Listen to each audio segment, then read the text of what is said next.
Queridos compatriotas, la nación atraviesa momentos difíciles. Graves acusaciones se repiten, tan graves como inconsistentes, como es la denuncia constitucional presentada por la fiscal de la Nación ante el Congreso en mi contra. Denuncia inconstitucional e ilegal, sin fundamentos y que carece de toda corroboración y pruebas objetivas. A la asombrosa celeridad de esta denuncia se suma la abierta exhortación que la fiscal de la Nación hace al Congreso de la República, al decirles en su mensaje que ella ya cumplió con su labor y ahora le toca al Congreso hacer lo suyo, poniendo en evidencia la no tan sutil concertación para el complot. Ante esta antidemocrática situación, debo denunciar ante el país y la comunidad internacional que esta práctica de quebrantamiento del orden constitucional y democrático, las fuerzas políticas que sumieron al país en el más grande proceso de corrupción de la historia nacional en los años 90, son las que ahora impulsan, como en aquella época, una modalidad de un nuevo golpe de Estado en el Perú. Compatriotas, en nuestro país se viene haciendo uso indebido de una manera recurrente de estos instrumentos jurídicos desde la Fiscalía, con la complicidad de algunos magistrados contra mi persona y los integrantes de mi gobierno.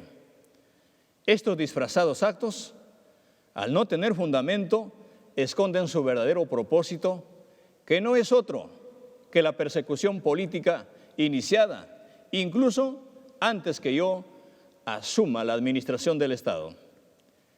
Quieren que yo me vaya para que ellos gobiernen sin haber sido elegidos. Mi elección como presidente de la República significó el acceso al poder de los sectores sociales provincianos y urbanos marginales, por primera vez en la historia del Perú. Fue el sueño hecho realidad de las grandes mayorías nacionales, pero los sectores del dinero, los políticos tradicionales que siempre medraron de la corrupción, se resisten a aceptar la voluntad popular. Recurren a todos los medios de presión, procesan a funcionarios de mi gobierno, los presionan para arrancarles falsas declaraciones con el objetivo de comprometerme en delitos que nunca cometí. Se está instrumentalizando nuevas formas de tortura psicológica con las detenciones preliminares y presiones preventivas para conseguir acusaciones contra mí y mi gobierno. En este contexto, llamamos a las organizaciones defensoras de los derechos humanos para que intercedan por los detenidos a quienes no se les respeta el esencial derecho a la presunción de inocencia. Como hoy sabemos, la Fiscalía sostiene que la inocencia hay que probarla y que los colaboradores eficaces pueden mentir. En este afán desestabilizador, a los neogolpistas no les importa nada, ni el pueblo, ni la patria, ni la familia. Yo lo sufro en carne propia. Mi hija, mi esposa, toda mi familia han sido agredidas con el único propósito de destruirme, porque no quieren que termine mi mandato. Pero les digo que voy a terminar el periodo que el pueblo me otorgó y voy a entregar el poder al siguiente presidente del Perú el 28 de julio del 2026, no antes. No soy un corrupto y lo repito hasta el fin de mis días. Todo lo contrario, mi compromiso es el de antes y el de siempre, luchar por terminar con esta lacra que tanto daño hace al país.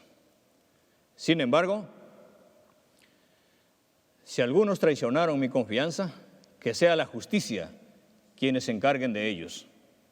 Desde el 6 de junio del 2021, cuando el pueblo del Perú nos dio su confianza en las urnas y nos ungió como los vencedores de las elecciones, nos reafirmamos con el cambio. En el bicentenario de la República heredamos un país de extremas desigualdades, de discriminaciones escandalosas que no se pueden admitir, de grandes brechas sociales y económicas. En este escenario de nuestra victoria se inició la desestabilización. Inventaron fraudes, contrataron abogados de estudios jurídicos famosos, tiraron al basurero sus falsas filiaciones democráticas y desplegaron todo su poder para anular las elecciones, para impedir el triunfo electoral del pueblo. Algunos sectores políticos de quienes perdieron la elección, sobre todo los que gestionaron el Estado los últimos 30 años y no querían perder sus privilegios, empezaron a esgrimir la cantaleta del fraude electoral sin pruebas. El fraude invocado no se pudo demostrar porque nunca existió. La democracia y la voluntad del voto popular finalmente prevalecieron, triunfaron. Pero continuó con virulencia y son testigos no solo los peruanos y peruanas, sino toda la comunidad internacional. La guerra para deslegitimar mi gobierno, el gobierno del Perú profundo. Se me acusó de comunista, sin fundamento, con odio, con desprecio. Con odio y desprecio no a mí, sino a las mayorías de nuestras poblaciones indígenas, a los provincianos, a los pobres, a los humildes, a los habitantes de los distritos, de los centros poblados, de las comunidades. Como se nos acusó de comunistas, dijeron que íbamos a expropiar no solo las minas, empresas, sino las casas particulares, que íbamos a destrozar la estabilidad macroeconómica. La realidad demostró que no somos comunistas, que tenemos un manejo muy responsable de la economía, que hemos mantenido la estabilidad macroeconómica, pero en realidad muestra también que queremos una economía cuyos resultados favorezcan a todos, especialmente a las clases medias y a los pobres, a los emprendedores, que adicionalmente son los que más han sufrido los efectos de la pandemia. Creemos y aplicamos una economía social de mercado, con mejor distribución y equidad social. Ese es el camino para la cohesión nacional. Luego se nos dijo terroristas, y cuando demostramos nuestro profundo y tajante compromiso con la lucha contra el terrorismo, buscaron nuevos motivos para impedir y bloquear la gobernabilidad. Entonces, se puso la siguiente estrategia: la de demolición de la imagen presidencial. Las pruebas de la instrumentación política de la justicia ya son obvias, irrefutables. La propia acusación constitucional de la fiscal de la Nación lo demuestra por su orientación manifiestamente anticonstitucional, pues siendo incompatible esa denuncia con el artículo 117 de la Constitución. Ahora el Congreso quiere cambiar ese artículo para poder instrumentalizar la nueva modalidad del golpe de Estado, pidiendo al Tribunal Constitucional una interpretación distinta a su letra, es decir, antijurídica y anticonstitucional. Desde la Fiscalía y con ciertas empresas de comunicación y prensa, así como con algunos periodistas y como comunicadores convertidos en verdaderos agentes políticos de pantalla, con libretos monocordes que los hacen verdaderos operadores políticos, quieren renunciar a su labor y su deber de informar con imparcialidad. Convierten en hechos consumados las calumnias que recogen de las afirmaciones como sentencias para colocarme como un jefe de una presunta organización criminal. Respetamos y respetaremos la libertad de prensa como uno de los valores esenciales de la libertad humana, pero también tenemos la certeza de que la libertad de prensa no es mentir ni difamar, y desinformar es repetir a diario como verdad consumada las investigaciones fiscales que se encuentran, como reza en su título, investigaciones.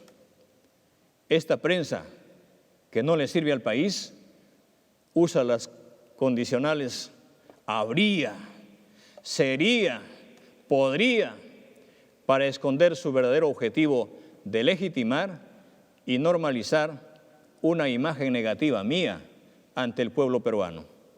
Todos los peruanos y peruanas han sido testigos que todos los días, sin descanso, solo se han ocupado de Pedro Castillo como un presunto criminal más, como un presunto delincuente más, llegando al extremo de pretender callar a todas las voces, incluidas las de los ministros de Estado, que ponen en evidencia su plan siniestro y antidemocrático. Estas mismas fuerzas desestabilizadoras han utilizado en el Congreso mociones de vacancia presidencial, de interpelación y censuras a muchos ministros, y han impedido también el ejercicio de las competencias exclusivas que me asigna la Constitución como presidente de la República, la cual es dirigir la política exterior de la nación con reiteradas negativas de ejercerla. Aunque sin éxito, generan inestabilidad e ingobernabilidad, porque seguimos impulsando los cambios que el país necesita. Estos congresistas vacadores repiten el libreto de calumnias que extraen de sus presuntos colaboradores eficaces, que jamás van a poder probar los hechos que narran, porque son falsos. En esa convicción, la crisis política debe solucionarse con el diálogo, abandonando los arrestos golpistas, respetando la democracia, propiciando un acuerdo nacional para la estabilidad de la democracia y el Estado de Derecho. Una drástica lucha contra la corrupción sin selectividad ni motivación política, y el pleno respeto al debido proceso, la no impunidad, el estricto respeto de la separación de poderes y una agenda económica y social que nos permita, con el buen entorno macroeconómico, que el gobierno preserva, incrementar el crecimiento económico, las inversiones, el desarrollo y la cohesión social. Frente a estos actos lesivos que socavan la institucionalidad democrática, el Estado de Derecho, la gobernabilidad y el desarrollo económico del país, y teniendo en cuenta que en los últimos meses han venido ocurriendo en el Perú una sucesión de hechos y situaciones generadas por parte del Poder Legislativo, del Ministerio Público y de otros organismos públicos, que en abierta contradicción con las disposiciones constitucionales y las normas que regulan la separación de poderes propia del Estado de Derecho, y que han configurado un proceso distinto a promover esta nueva modalidad de golpe de Estado, cuya desactivación y control precisamente inspiraron hace unos años la redacción de los artículos 17 y 18 de la Carta Democrática Interamericana, como mecanismo preventivo para la defensa de la democracia y evitar una ruptura constitucional. Recurrimos a ella. Por ello, llamamos al diálogo y lo asumimos, y tal como entregamos al Congreso de la República el documento de Consenso por el Perú, lo hacemos ahora porque es la responsabilidad que nos pone la historia.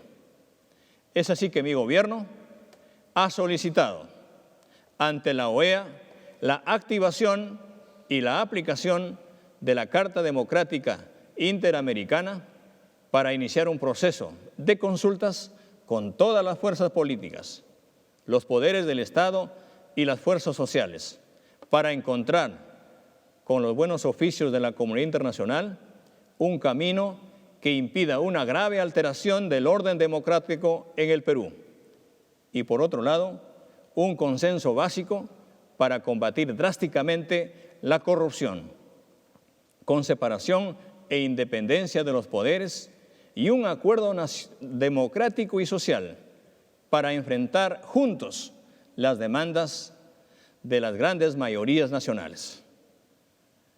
Muchas gracias. Muy buenas noches.